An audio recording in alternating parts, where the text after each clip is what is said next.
கும்பராசிக்காரர்களுக்கெல்லாம் குரு பகவான் 3ஆம் வீட்டிலே வக்ரம் பெற்றிருந்தார். இந்த கும்பராசிக்காரர்களுக்கு 2 கூடிய குரு பகவான் 3லே வக்ரம் பெற்றதால் பணவரவே இல்லாமல் இருந்தது. ஆமாம், இப்போ மட்டும் பண வரவு அப்படி பிச்சுக்கிட்டு கொட்ட போகுது சார். நல்லா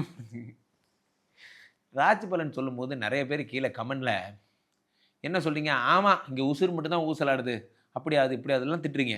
நல்லா புரிஞ்சுங்க. நான் உங்களுக்கு ஒரு நல்லது சொல்கிறேன், ஆறுதல் சொல்லுகிறேன், உங்களுக்கான வழியை ஆற்றுப்படுத்துவதை காட்டுகிறேன். நீங்கள் வேலை மேலே இருக்கும்போது டென்ஷனாக இருக்கும்போது உங்களுக்கு என்ன பண்ணுறேன், உங்களுக்கு ஒரு பாட்டு பாடி உங்களை சந்தோஷப்படுத்துகிறேன். அந்த மாதிரி தான் இது. ஸோ கும்பராசிக்காரர்கள் உங்கள் வாழ்க்கையில் இந்த பிப்ரவரி 7ஆம் தேதியிலிருந்து 4ஆம் தேதியிலிருந்து உங்களுக்கு நற்காலம் வருகிறது என்பதை நான் நயமுடன் சொல்லுகிறேன். அந்த நற்காலத்தை நீங்கள் தான் டிசைன் பண்ணிக்கணும். ஆனால் நல்ல நேரம் வந்தாச்சு. ஸோ அது அப்போ நான் தான் டிசைன் பண்ணிக்கணும், அப்புறம் எதுக்கு நீ எதுக்கு சொல்கிற அப்படின்னு நீங்கள் கேட்கலாம். இப்போ நான் எதுக்கு சொல்கிறேன்னா, இந்த நேரத்தில் இதை செய்வது சிறப்பு என்பது தானே ஜோதிட சாஸ்திரம். எதை வேணால் எப்போ வேணால் பண்ண முடியாது.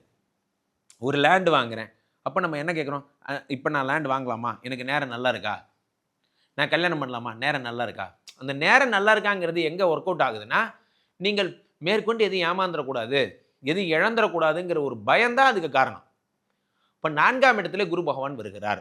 3 கூடையவன் 4ஆம் வீட்டிற்கு வருகிறான். 4ஆம் வீட்டிற்கு வரும்போது உங்களுடைய 8ஆம் இடத்தை பார்க்கிறார் 5ஆம் பார்வையா. அடுத்ததாக உங்களுக்கு பார்க்கக்கூடிய பார்வை எதுன்னு பார்த்தீங்கன்னா, உங்களுடைய 10ஆம் இடத்தை பார்க்கிறார், தொழிலை பார்க்கிறார். இத்தனை நாள் ஓடாத கடை இப்போ பிச்சுக்கிட்டு ஓடுது, எப்படின்னே தெரில. நம்ம கடையா இது அப்படின்னு பேக்கரி டெவலப் பண்ணால் நான் டெவலப் பண்ணேன், பண்ணு வேணும் பஜ்ஜி வேணும்னு ஒரே பிச்சு. சீரியஸாக இது யாருக்கு பொருந்தோ இல்லையோ, எனக்கு தாங்க பொருந்தோம்.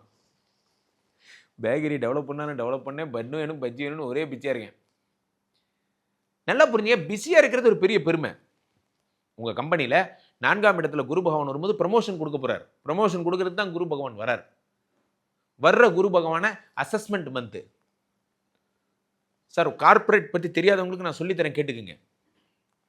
பிப்ரவரி மாதம்லாம் மேனேஜர் கண்ணிலே படக்கூடாது. மார்ச் மாதம் நெருங்கும் போது அவர் கண் பார்வையிலே இருக்கணும். ஏப்ரல் மார்ச் 31 வரைக்கும் அவருக்கு ரொம்ப க்ளோஸாக நெருக்கமாயிடணும். அப்போ தான் உங்களுக்கு வர வேண்டிய ப்ரமோஷன் கிடைக்கும். இப்போ தான் நீங்கள் ரொம்ப ஜாக்கிரதையாக இருக்கணும். 4ஆம் வீட்டிலே உங்களுக்கு குரு பகவான் வரும் பொழுது ப்ரமோஷனை வாங்கி தருகிறார், வீடு மாடு மனையை தருகிறார். நீங்கள் சொந்தமாக வீடு வாங்க போகிறீங்க, லேண்டு வாங்க போகிறீங்க, எல்லாம் பண்ண போகிறீங்க. உங்கள் காட்டில் மழை சூப்பராக இருக்க போகிறீங்க. உங்கள் வாழ்க்கையே தலைகீழாக மாறப்போகுது. கவலையப்படாதீங்க, நீங்கள் தான் ஜெயிப்பீங்க. நான் தான்டா இனிமேல் 4ஆம் வீட்டில் குரு வந்துட்டார்.